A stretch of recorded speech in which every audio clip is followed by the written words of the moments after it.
अनाथ लड़की को मिला जादुई लिपस्टिक का घर। एक समय की बात है, ढोलकपुर नामक गांव में नंदिनी नाम की एक लड़की अपने पिता धर्मेंद्र के साथ किराए के मकान में रहा करती थी। धर्मेंद्र की पत्नी का देहांत के बाद उसने अकेले ही नंदिनी का पालन पोषण किया था और वो अपना घर चलाने और अपनी बेटी की पढ़ाई के लिए रिक्शा चलाया करता था।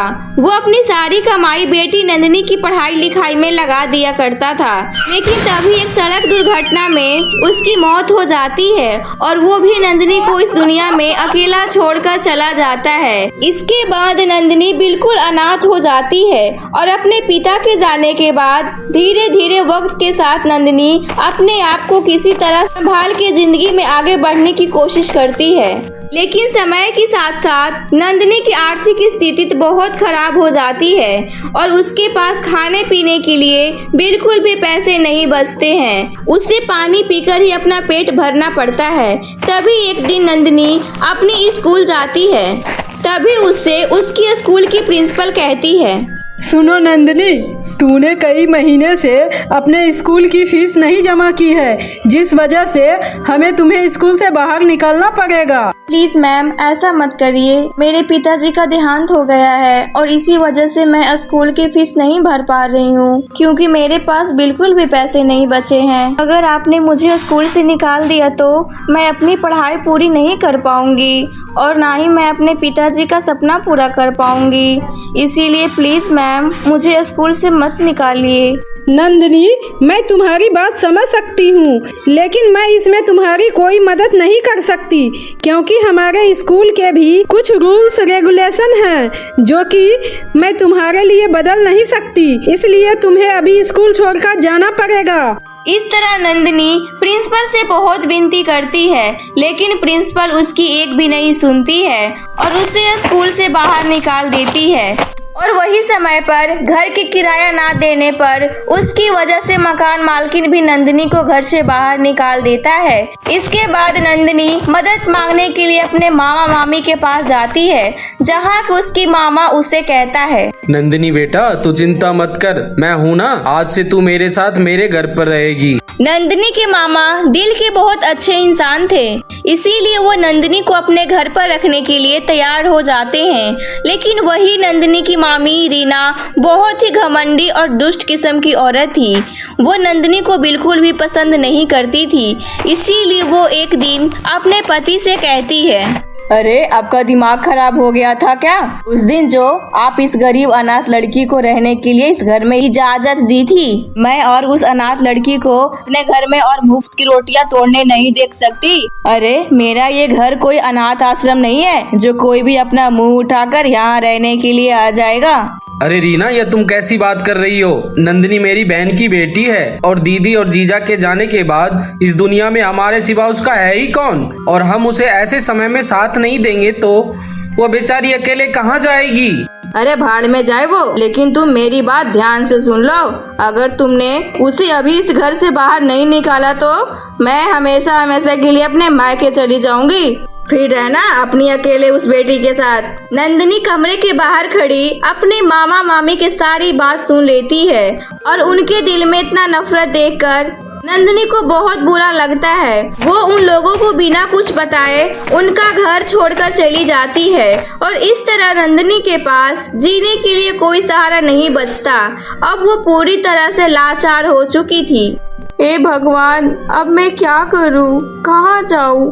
मेरा तो इस दुनिया में कोई भी नहीं है। इस तरह उस दिन के बाद से नंदिनी रोड पर ही अपने दिन गुजारने लगती है। कई दिनों से भूखे पेट रहने की वजह से नंदिनी के पेट में बहुत तेज दर्द होने लगता है। अब उसे भूख बर्दाश्त नहीं हो रही थी, जिसकी वजह से सब लोगों से भीख मांगकर वो अपना पेट भरना शुरू कर देती है। अभी एक दिन होटल के बाहर कुछ लड़कियां बैठकर खाना खा रही होती है। उन्हें देखकर नंदिनी का भूख और भी ज्यादा बढ़ जाती है। इसके बाद नंदिनी उसके पास जाकर उससे कहती है, सुनो बहन, मुझे बहुत तेज भूख लगी है, प्लीज मुझे कुछ खाने के लिए दे दो।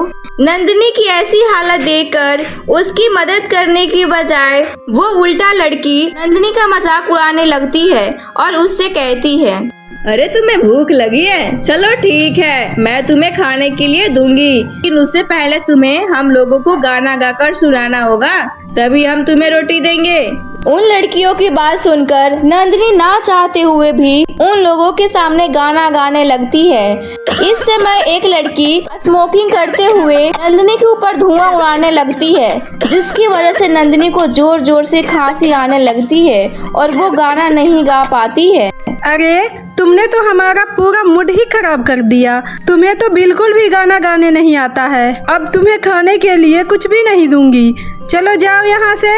अरे उस लड़की के साथ ऐसा मत कर, कम से कम उसे खाने के लिए एक रोटी तो दे दे।